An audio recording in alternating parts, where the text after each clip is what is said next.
Гнев, разочараност и вчудо невиденост на лицата на вработините од Охрид кои повторно протестираа пред владата, откако им беше соопштено дека ќе добијат по околу 100 динари за дел од продажбата на машините на фабриката и подружниците. Тоа не се ни трошки. Ни трошки не се.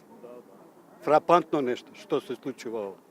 Неверојатно нешто. Не сме го очекувале ова. Након 10 години добиваме ваква информација. Па сега зајав нека среди работава. Кај е он?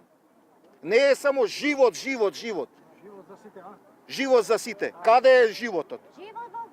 Животот, што вика колешкава, живот за во бутал. Од каде лекови, од каде леп?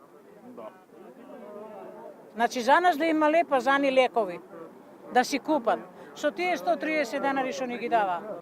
Кој не смеевне на боловање додиме, кој ако отиде, некој ако отиде на боловање, те чека отказното решение пред врата.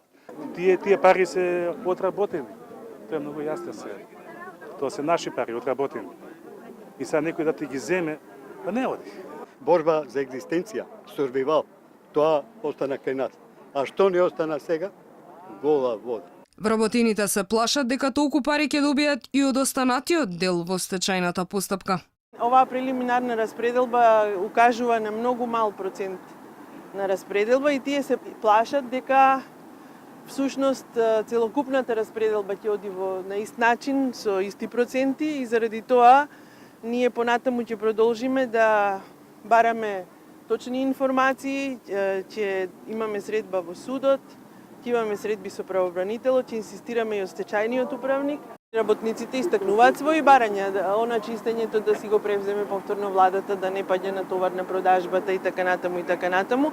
Фабриката неудамна беше продадена на фирмата Хемиски инженеринг за сума од 7,1 милион евра, без имотот кој претходно бил оттуген во управни постапки. Според проценките, потребни се околу 6 милиони евра само за да се исплатат вработините, а тие стравуваат дека нема да добијат ниту 10% од сумата која им ја должат, бидејќи последни ќе бидат исплатени. Тие најавија дека правдата ќе ја бараат и пред Европскиот суд во Страсбург.